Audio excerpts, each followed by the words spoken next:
Olá, gente. Bom dia, bom dia. Vamos colocar nosso nome completo na nossa lista, né, no chat, por favor. Vamos dar só mais 2 minutinhos para o pessoal terminar de chegar, para a gente começar, tá bom? Mas me falem, como foi a avaliação de vocês? O que vocês acharam? Estava difícil, não estava? Tranquilo. Tranquilo? Que bom, estava tranquilo, né? Algumas pessoas estavam temendo pela avaliação. Acho que bom que foi tranquilo. Já estou abrindo aqui. Ai, não abriu ainda. O computador está muito lerdinho hoje.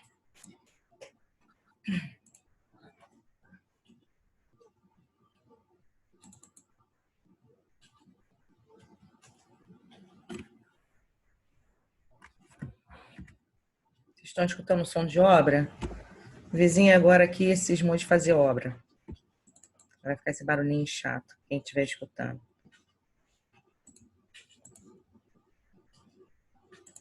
Vamos lá, gente. Vamos compartilhar.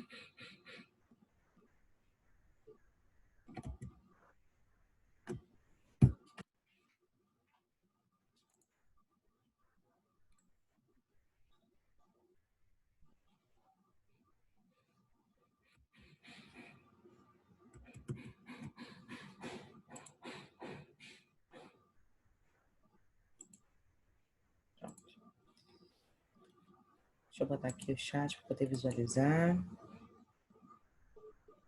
Acredito que você já deve estar vendo a minha tela já, né?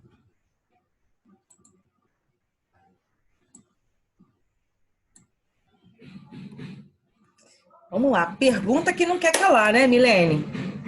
Se eu vou falar as notas. Olha, eu não tenho autorização ainda para falar, tá? O que eu posso dizer é que a turma, em linha geral, foi muito bem, tá? Foi muito bem mesmo. Então, assim que eu receber a cada coordenação, eu vou estar liberando as notas, tá? Até mesmo que basta um botãozinho, apertar o botão lá, porque é tudo automático, e aí vocês recebem lá no e-mail que vocês cadastraram. Agora, teve pessoas, né, que eu não vou citar nomes, que responderam mais de uma vez a avaliação sem necessidade, tá? Não tinha necessidade nenhuma de responder 2 vezes, mas enfim, de repente ficaram com medo de não ir, né? Alguma coisa desse tipo, tá? Mas fora isso, foi muito bem. Todos, tá? A maioria de vocês foram muito bem. Não vou falar em relação à menor nota nem à maior nota, tá bom? Mas teve pessoas que gabaritaram. Isso eu posso dizer. Tá bom? Gente, vamos lá. Olha só. No nosso último encontro, antes das nossas revisões, né? Revisa aqui, para, da matéria nova, revisa. Enfim, a gente estava no meio de uma correção de exercícios. Tá na página 63, né? Estávamos terminando de fazer a correção. Então, nós vamos terminar essa correção e vamos entrar na matéria nova, tá bom? Pois é. Não vou nem falar nada para você, Cuba. Mas tudo bem, tá bom? Acontece. Então, olha só. Na questão 32, ele fala assim: verifique, questão 32 da página 63, tá? Justificando se cada gráfico abaixo pode ou não representar uma função. Então, a gente vai analisar, por exemplo, aqui no gráfico A. Isso aqui é uma função? A gente sabe o que era uma função, né? A gente tem que lembrar da definição de função. Se a gente não lembrar, a gente não consegue fazer esta questão, tá? Então, a letra A... tá. Voltar aqui em cima. Ela não é função. Por quê? Olha só, os valores de x tendo 2 valores correspondentes a y. Tá vendo que é um círculo, né? Então, aqui, esse valor aqui de x, ele acaba se repetindo aqui em cima, tá? Todos esses valores aqui embaixo, ó, acabam se repetindo, porque ele é um círculo, tá? Então, o x aqui, vamos supor que aqui x1 aqui com o y1. Quando chega esse ponto aqui, é x1 com o y5, por exemplo. Então, o valor de x, que é o domínio, ele se repete 2 vezes. E a gente viu que não pode, não existe esse tipo de coisa. Então, na letra A, ela não é função, tá? Na letra B, ela é função. Olha como o gráfico é bem diferente, tá vendo? Na letra C, ela é função também. Na letra D, será que é função? Não, não é função. Acontece a mesma coisa lá na letra A, né? Que é uma bolinha, né? Então, ó, o X daqui, por exemplo, ele bate aqui e aqui em cima, né? Na questão das coordenadas. Então, não é função por causa disso, tá? O domínio, ele tem que ser único, né? Vinculado com o X, no caso, com a imagem. Questão 35 da página, agora a gente vai para a página 66, né? Questão 35. Observe o gráfico da função f abaixo. Então, a gente tem aqui um gráfico. Gente, nessa nossa segunda avaliação vai ter bastante gráfico, então é importante a gente poder ter um entendimento visual. Quem não estiver entendendo, fala, tá? Para a gente parar e poder explicar de uma forma diferente, ok? Então, olha só. Se a gente observar aqui, ó, do ponto -2, esse item está fechado. Olha as bolinhas fechadas. Lembra da bolinha fechada, da bolinha aberta? Isso faz parte do nosso cotidiano, né? Bolinha fechada é sinal que aquele valor está incluso. Bolinha aberta, eu não conto aquele intervalo. A gente está falando sobre os números reais. Então, os números reais são todos os números que vocês conhecem. Com vírgula, com fração, os números negativos, os positivos, né? Os números irracionais, os números racionais, tudo isso são os números reais, tá? E a gente sabe que entre um intervalo de um número com outro, por exemplo, o número 1 com o número 2, nesse intervalo aqui, existe uma infinidade de números, tá?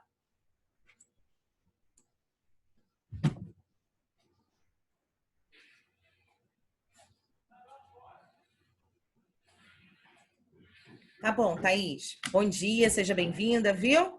Eu vou voltar rapidinho, gente, só para Thaís tirar o print aqui da tela anterior, tá? Pronto, Thaís. Aqui eu só botei uma notificação para poder saber aonde eu parei, tá? Pode passar? Obrigada. Então, vamos lá. Aqui a gente respondeu isso aqui, respondeu. A gente está aqui na 35, tá? A gente está na página 36, Thaís. Existe o número 35.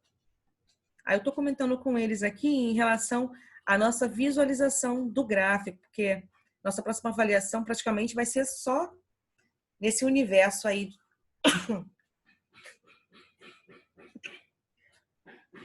Desculpa, gente. De gráficos, tá? E aí a gente tem que lembrar o que é bolinha fechada, o que é bolinha aberta, né? A bolinha fechada, por exemplo, aqui eu estou contabilizando o -2. A bolinha aberta eu não contabilizo. Então, esse tipo de definições a gente tem que ter bastante clareza ao fazer o exercício. Então, ele fala o seguinte. Letra A. Determine os intervalos em que a função f do gráfico, é tudo isso aqui, é crescente e decrescente. Então, quando o gráfico vai ser crescente? Olha só, a gente está trabalhando com intervalo, não é? Então, intervalo fechado em -2 e fechado em 1. Quando chega do 1 a 2, para de crescer, não é? E depois, a partir do 2 até o 3. Então, intervalo fechado no -2, intervalo fechado em 1, depois intervalo fechado em 2, intervalo fechado em 3, tá? E decrescente, quando ela começa, ó, a cair. Ela estava subindo, agora ela vai cair. E aí vai ser fechado em 3 e fechado em 4, tá bom? É um intervalo. Tranquilo? Alguém tem alguma dúvida aí? Quem tiver, pode colocar aí. Fique à vontade, tá? O que ocorre com a função f no intervalo fechado em +1 e 2? Que é esse pedacinho aqui. O que acontece? Nesse intervalo, a função refere-se o quê? A constante. Como se o carro tivesse numa velocidade constante, né? Ou melhor, o exemplo de um avião. quando ele está subindo, se a gente for representar isso numa função, ela está crescente. Vai chegar um determinado momento que ele vai estabilizar. Então, a gente tem uma função aqui, se a gente for comparar, uma função constante. Vai ter um momento que o meu avião vai descer. E aí eu vou ter um movimento decrescente de uma função. Tá? Tranquilo? Milene, tranquilo?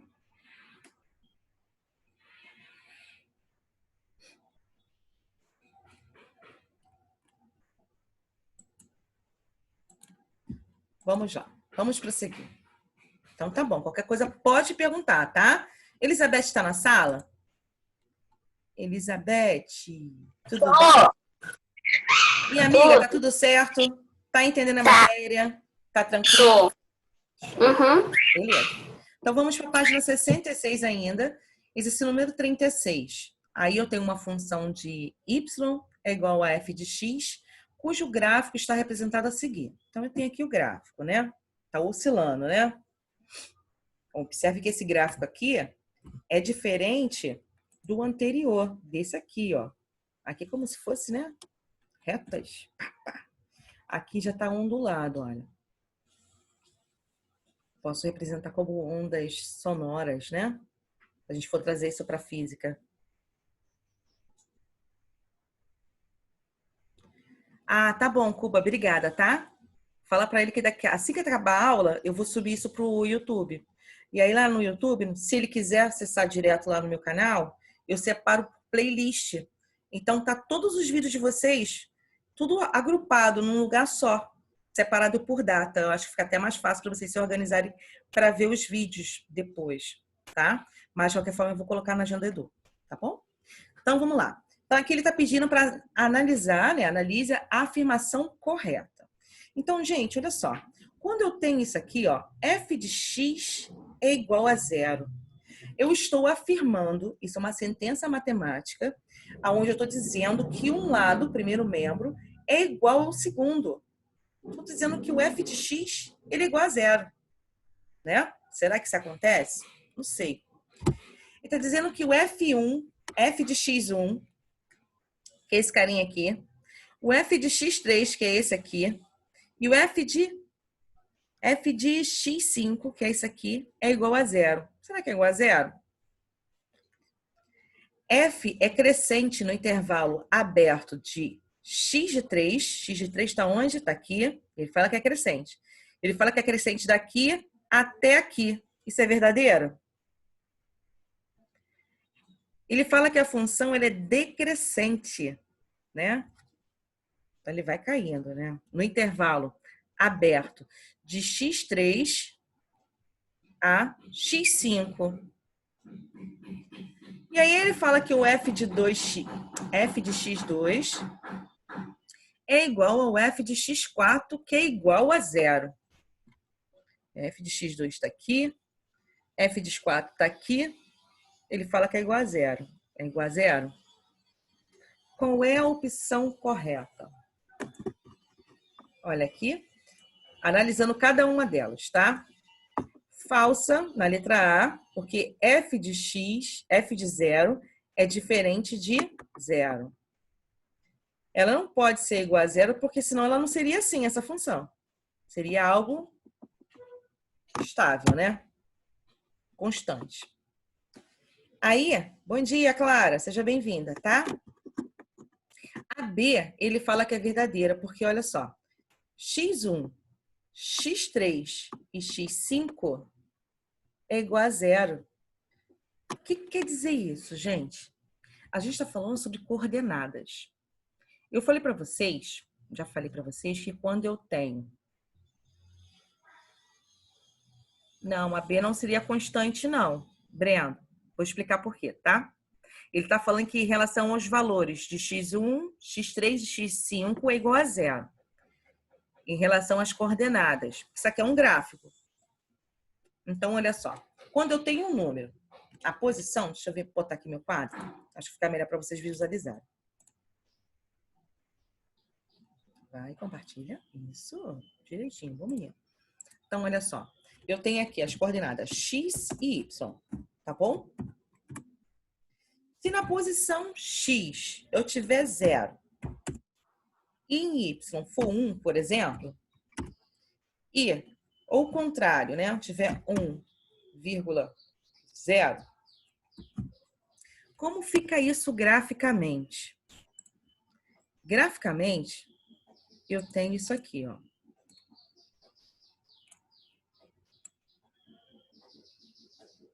Meu plano cartesiano é constituído por a linha do X, o eixo do X, que é das abscissas, e isso aí, o Y, que é a das ordenadas, tá?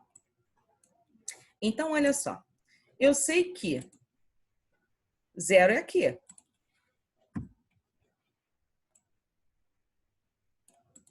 Zero é aqui, que é o centro, né? É o ponto de interseção das duas retas. Essa parte aqui é a parte positiva. Essa parte aqui é a parte negativa. Aqui para cima é positiva, aqui para baixo é negativa. Então, vamos dizer que o número 1 na reta X esteja aqui, tá? E o meu 1, que é um positivo ali, eu vou botar aqui. Claro, eu não estou no papel milimetrado. No papel milimetrado, isso aqui estaria certinho, tá, gente? Aí, vamos marcar essa coordenada aqui, ó. Quando eu tenho 0 em 1, 0 e 1. 0 no X, na linha do X é 0. E no meu Y é 1, eu vou marcar na reta do Y. Deixa eu ver se eu consigo trocar de cor. Não. Vou marcar aqui. Quando for o contrário, a minha marcação vai ser no X. Eu vou marcar aqui. Tá horrível isso, né? Mas é importante vocês entenderem, tá? Tá? Então, olha só. O que ele fala lá em relação às coordenadas? Isso aqui é importante vocês entenderem, tá? Ele está falando que aqui, aqui e aqui é igual a 0 no ponto das coordenadas. Sim, concordo que é igual a 0. Olha só, quando eu vou voltar aqui para o meu quadro branco, eu falei para vocês quando eu tenho 0 e 1, e vou marcar onde? No 1, não é? A mesma coisa acontece ao contrário. Então, a marcação aqui, ela tem o 0 em comum. Não tem o 0 em comum? Para ser aqui no X, é sinal que eu tenho um número e o 0. Ok? O 0 é na linha do Y. Tá? Então, isso aqui é verdadeiro por causa disso. Aqui ele fala que é falso. Por quê? Dá até para saber que é falso, né, gente? Ele fala que esse intervalo aqui é todo crescente. Não é, olha. Chega um momento aqui que ele decresce. E aqui ele fala que é decrescente. E não é que aqui ele sobe e aqui depois ele decresce. Tá? Você não entendeu, Maria Júlia? Essa parte de crescente e decrescente? É isso? Coloca aí para mim, por favor. Qual a parte que você não entendeu?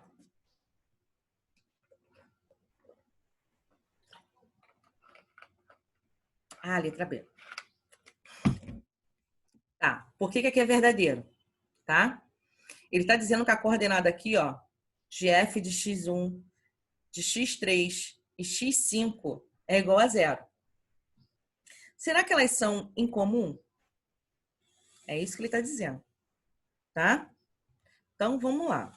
Para a gente poder entender isso aqui, a gente tem que saber, tem que recordar do conceito de coordenada. Tá? Aí eu esbocei aqui algo aqui para a gente poder entender.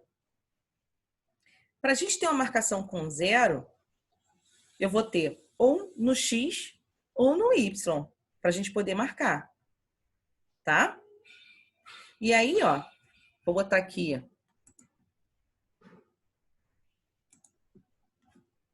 2,0.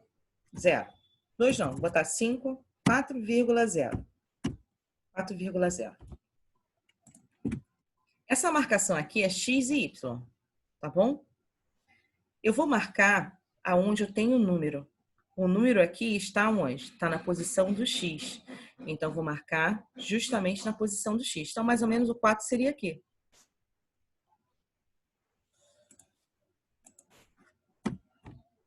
Aí eu pergunto para você, o que tem de semelhança entre essa posição e esta posição aqui? Não é o zero que está em comum entre elas duas? Se for o zero que é em comum, ou seja, na posição do y, né, é zero, então eu posso dizer que essa sentença é verdadeira. A gente está analisando as afirmações de cada opção. Tá, Maria Júlia? Deu para entender agora um pouquinho?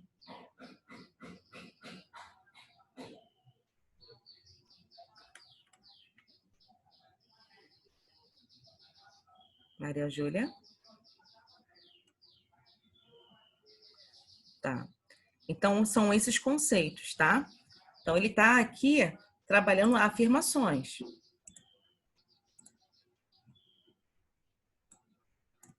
Está dizendo que isso aqui é igual a isso, que isso aqui é igual a isso, que é igual a isso, que é igual a isso. E está afirmando que isso aqui é crescente, esse intervalo, está afirmando que isso aqui é decrescente, está afirmando que esse valor com isso aqui é igual a zero. Vamos só observar isso aqui, ó. x2, cadê? x2, ele fala que é igual a x4. São diferentes. Tá? Então, igual mesmo é a letra B. Tá? Vamos prosseguir?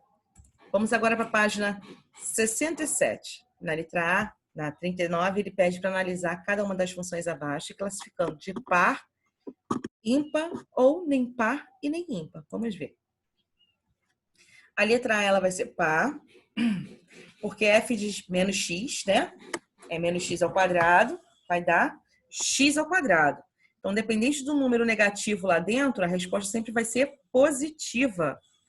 E aí a gente tem como domínio positivo e logo ela é par, considerada par, tá? X ao cubo ela vai ser considerada ímpar, porque se eu pegar um valor qualquer negativo, elevar ao cubo, a resposta sempre vai ser negativa. E aí ela vai ser considerada como ímpar, tá bom? Nessa equação aqui, uma equação do primeiro grau, ela não vai ser nem par e nem ímpar, né?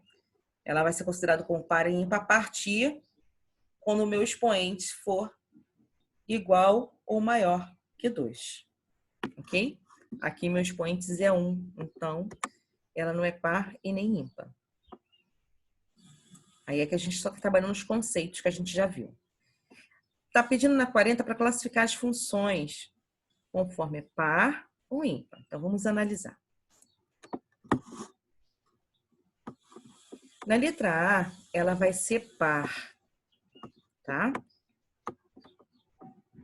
Então, meu f de menos x vai ser igual a x, aonde o domínio, ó, para qualquer x, pertence ao domínio de f, domínio de f. Ou seja, o domínio é sempre da linha do x, tá? Na B, vai ser ímpar. Olha só como que é bem diferente, né, o gráfico. Tá vendo? É muito diferente em comparação com a letra A. Aqui vai ser ímpar, por quê? Meu f de menos x é igual a menos f de x, ou seja, o restante daqui vai dar negativo sempre. Então, qualquer valor de x pertence ao domínio de f. A gente trabalha também essa linha aqui do domínio. Tá? E a letra C? Ela vai ser par. Olha só, a ondulação, né? É bem parecido, né? Aqui, ó, trabalho com uma curva, né? Aqui eu tenho algumas curvinhas. Diferente daqui, tá? Aqui vai ser par. Aqui na 40 é questão de observar mesmo, tá bom, gente? Não precisa nem fazer cálculo. Tranquilo até aqui? Antes da gente começar, as correções já acabaram. Agora nós vamos começar a matéria nova. Até o momento, alguma dúvida, gente, dos exercícios aqui apresentados na hora da correção? Se ninguém tem nada a falar, eu vou prosseguir, tá bom? Então, vamos lá. Funções. Hoje nós vamos ver função sobrejetora, função injetora e função bijetora. Então, aqui na função sobrejetora, nós temos o seguinte. Uma função f, a de b, é sobrejetora quando qualquer y pertence a b e existe x pertence a A. Tal que f de x é igual a y. Na prática, nós temos, aí aqui a gente tem a representação de diagrama, tá? É muito comum em funções a gente trabalhar diagramas. Olha aqui, ó. Meu conjunto A é onde parte as setinhas, a seta, é meu conjunto domínio. Vamos observar aqui. A lei de formação aqui, ó, é f de x é igual a x ao quadrado. A função f é sobrejetora, pois todo elemento de B é imagem, pelo menos um elemento de A. Ou seja, a imagem é igual ao contradomínio. Então, olha só. Aqui em B, eu tenho 3 elementos. O 4, o 1 e o 0, tá? Aí, aplicando nessa fórmula aqui, ó. Tá vendo aí? F de x é igual a x ao quadrado. Aí, eu vou testar lá. Qual o primeiro elemento? É menos 2. Menos 2 ao quadrado vai dar quanto? 4 como resposta, não é? Então, vou pegar a setinha, ó. Pegar do menos 2, ligar no 4. Ok? Vou testar o próximo número. O próximo número é menos 1. Menos 1 ao quadrado é menos 1 vezes menos 1, que vai dar 1. Então, eu pego aqui, ó, ligo aqui no número 1. 0 ao quadrado vai ser o 0. Então, pego o 0 e ligo aqui. E 1 ao quadrado vai dar 1. Se a gente observar, todos os elementos aqui do meu contradomínio, os números, eles são imagem do meu domínio. Não sobrou nenhum elemento aqui. Quando isso acontece, a gente fala que é uma função sobrejetora, tá bom? Então, aqui a minha imagem é igual ao contradomínio. Quem é a minha imagem e o contradomínio? O 0, o 1 e o 4. Quando a gente começa a escrever aqui, gente, a gente coloca numa ordem crescente, tá? A função G, eu falei para vocês, a função pode ser F, G, H, I, Y, qualquer letra, tá? Dos naturais para os naturais, é definida por f de x é igual a 2x mais 3. Não é sobrejetora, pois calculando as imagens temos. Então, vamos aqui. Ele está falando que são os números naturais. São todos os números que vocês conhecem, dentro dos naturais. O 0, 1, 2, o 3, o 4, o 5, o 6, o 7, o 8, por aí vai, tá? Então, a gente vai pegar esses números dos naturais, que é o nosso conjunto domínio, o domínio, tá? Vamos aplicar onde? Nessa fórmula aqui. E aí o resultado vai ser justamente a minha imagem. Então, ó, 2 vezes 0, 0, mais 3, 3, tá aqui. 2 vezes 1, 2, mais 3, 5. 2 vezes 2, 4, 4 mais 3, 7. 2 vezes 3, 6, 6 mais 3, 9. E por aí vocês vão fazendo, tá? Então, olha só, observe o conjunto imagem, é o 3, o 5, o 7, o 9, como a gente viu, né? Nesse caso, o DG, ou seja, o domínio, é igual ao CD, ou seja, o contradomínio, que é igual aos números naturais, que é 0, 1, 2, 3. Então, aqui, eu não tenho a imagem, né? Ó. Assim, existem elementos DG, ou CD, que é o conjunto, é o contradomínio, que não são imagem de nenhum domínio. Exemplo, 0, 1, 2, por aí vai. Portanto, não é sobrejetora, tá? A gente não tem aqui um caso de sobrejetora, tá bom? Aonde o contradomínio é igual à imagem. Vai ser sobrejetora justamente nesse sentido, tá? Função injetora. A função injetora de f A para B é injetora quando, para quaisquer x1 e x2 pertence a A, com x1 diferente de x2. Tivemos o f de x1 diferente de f de x2. Vamos ver? Então, ó, nós temos aqui o diagrama, né? Como eu falei para vocês, tem o hábito aqui de, quando a gente fala que trabalha com função, a gente vai trabalhar muito com diagrama, tá? E não tem por onde correr não, gente, é diagrama mesmo. Então, o diagrama aqui, ó, representa a função de A para B, é definida pela essa lei de formação aqui, ó, x mais 1. Geralmente o exercício sempre vai dar, tá? A lei de formação. Ela é injetora, pois elementos distintos de A são associados por F, elementos distintos de B. O que quer dizer isso? Quer dizer que cada elemento da imagem tem um único elemento de A. Olha só, menos 1 está associado a um zero. Aonde foi chegado esse resultado aqui? Ó, menos 1 mais 1, que deu zero. O zero, aqui, 0 mais 1, 1. 1 mais 1, 2. 2 mais 1, 3. Tá? Então, eu tenho quem é meu contradomínio? Meu contradomínio é o conjunto inteiro. É o 0, 1, o 2, o 3, o 4 e o 5. Quem é a minha imagem? É quem recebe a setinha. É o 0, 1, o 2 e o 3. Quem é o meu domínio? É o conjunto onde parte a seta. Então, é o menos 1, menos o 0, o 1 e o 2. Agora, aí vocês têm que observar o exercício, porque aqui está A para B. Mas se ele botar B para A, o meu domínio vai ser o B. E o meu contradomínio vai ser o A. Então, é observar o enunciado. Tá bom? Então, a função g de R para R é definida por esta expressão aqui. Não é injetora, pois existem valores diferentes de x domínio. E g dos quais obtemos o mesmo valor de g. Então, por exemplo, olha, quando for 1, a minha resposta aqui vai ser 2. Quando for menos 1, a minha resposta aqui vai ser 2. Tá? Ela não vai ser injetora. Tá bom? Bijetora. Uma função f, A para B, é bijetora quando f é sobrejetora e injetora ao mesmo tempo. Então, nós temos aqui o diagrama. Ó.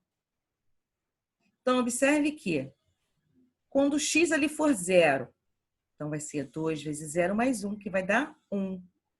Então, tá ali. Quando for 2, vai dar 4 mais 1, 5. Então, ele vai interligar com 5.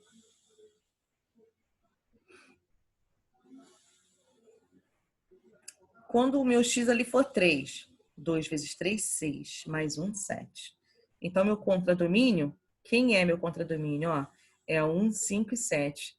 E quem é a minha imagem? A minha imagem também vai ser 1, 5 e 7.